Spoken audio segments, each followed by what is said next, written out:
Yeah, it didn't start out to be this crazy. Do you still have the first Hot Wheels car that you ever got? No, I have the middle set of cars. When my parents got divorced, my dad gave my first set of Hot Wheels to my cousins. Which it took me a long time to find out where they went. That's a common tale of collecting, right? I think that's why that old stuff is worth what it's worth, because people were putting Mickey Mantle rookies in bicycle spokes. Oh, I did. Yeah, I did. I had Willie Mays. I had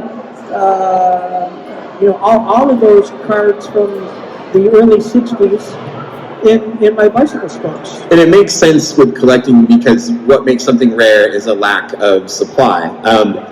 Recently, a Nintendo Mario Brothers cartridge in perfect condition just sold for in excess of $1 million. It's crazy, isn't it? True, but in 1986, who would have thought, oh, I'm going to keep this nice Nintendo game in the package and not open it and just leave it alone? But I wasn't thinking that. No, nobody does. I mean, Hot Wheels are the same way. They're a toy, it's something you play with.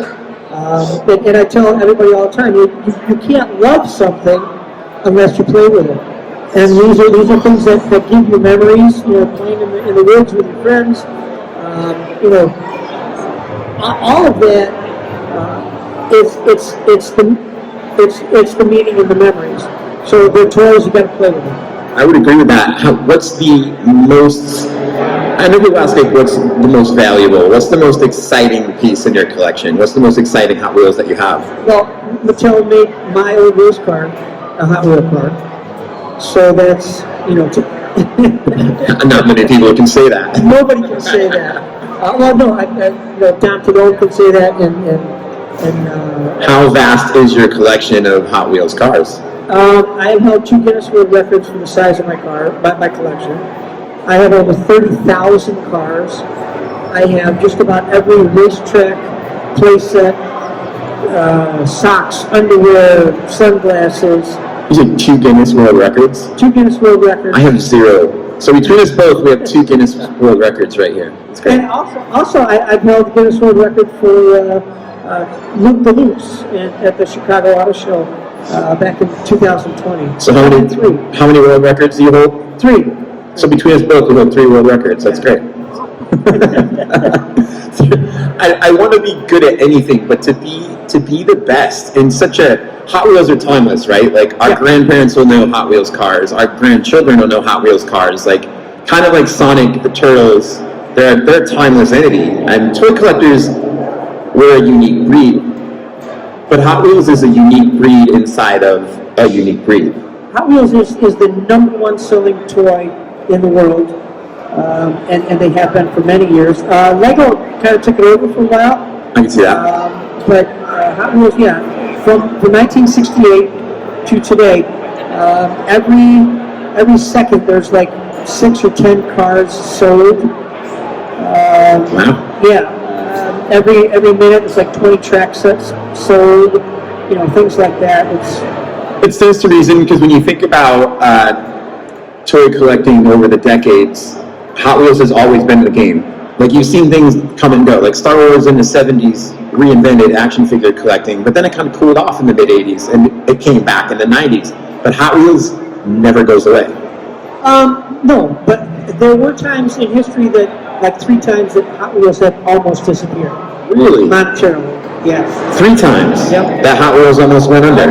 Almost went, see you later, bye. And somehow made it to the finish line? They when in 77, the middle of the year, Hot Wheels was going to disappear.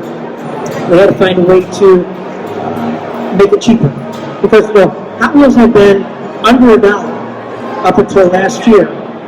So for 55 years, that product has been under $1. So they needed to find a way to make the car cheaper. So they took the redline off of the tire.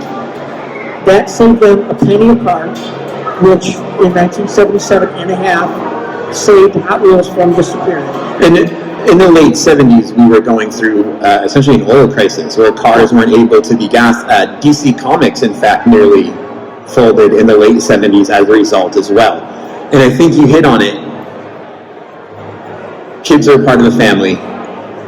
Budgets matter to a family. So when you can allow a child to have a toy for under $1 for 50 years, you're essentially making sure that it's open to everybody. And I think that's part of the success of Hot Wheels for sure. It's something, like I said, for 55 years to keep the price point the same is incredible. I mean, what can you think of? I can't think of a single thing that is priced the same for 55 years. I can't.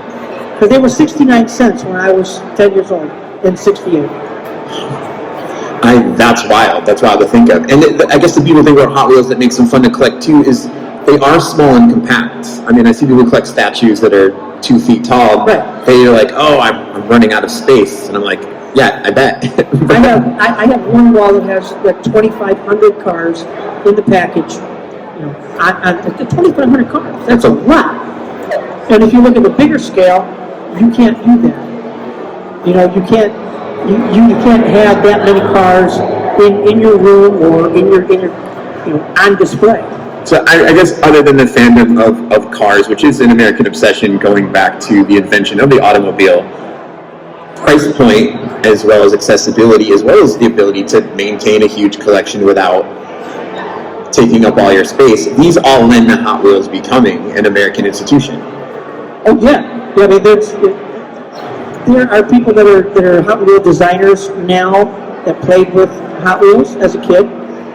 There are people that are design real cars that played with Hot Wheels. I mean, there's not anybody out there that works in the automobile industry that didn't play with Hot Wheels. I can see that. I can see how like passion starts from somewhere, and to have the small version in your hand and then grow up and say, this small version I have in my hand that I got when I was a kid is great, but now that I'm a grown-up, I want to fill the garage with something cool. Right. I mean, the idea was to have, as many AC Cobras or Corvettes or Jaguars as you could in any color for under $1. Wild. And your collection is how many, did you say? 30,000 cars, over 30,000 cars. 30,000. Track sets, play sets, you name it. Do you still pull them out and oh, yeah. Yeah, put that track together? I have 2 boys that are grown. We have played forever. I have 2 granddaughters. We play all the time. Actually, yesterday, I had to take and clean up my office because it was just full of Hot Wheels track. Similar.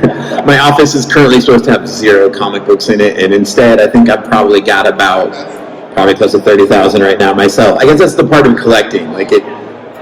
Collectors are a breed. They want them, we want them, right? We want to have them, we'll chase them down, and then once you chase an item down and get it, it starts right over again. You go to the next one. Yep. Yeah. Yep. I've pursued items I've wanted to collect so long with so much passion, and I endeavored, but the second it's in my hand, it's the hunt. It's the hunt. It's the hunt. It's like building a train set. You build that train set. You build the scenery. You build everything. Once it's finally done, you make 2 laps around. It's like, oh man, I'm all done.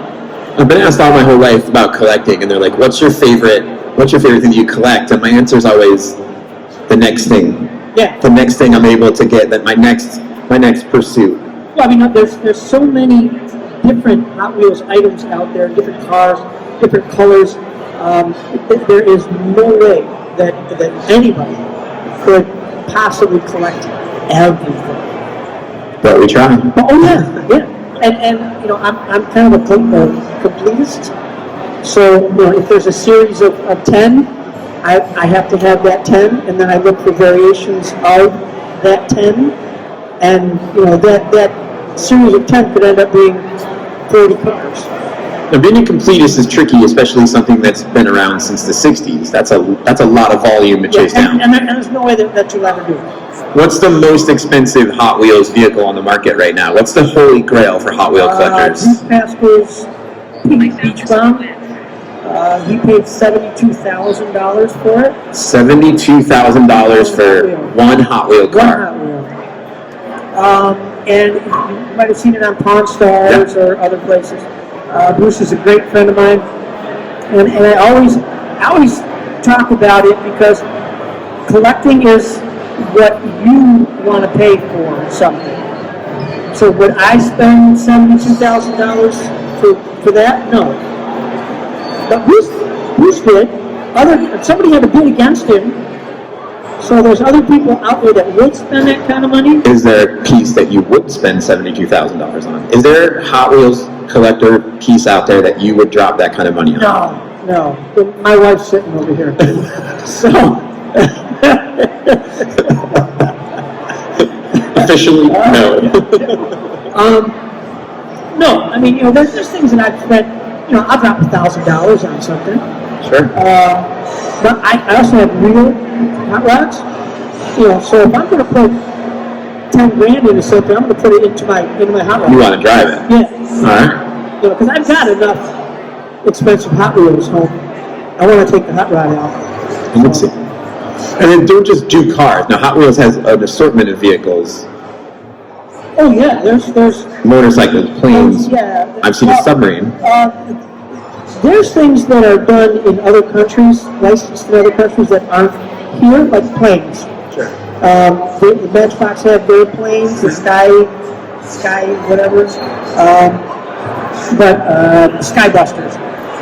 And Hot Wheels also has that, but in other countries. They don't sell them here. Really?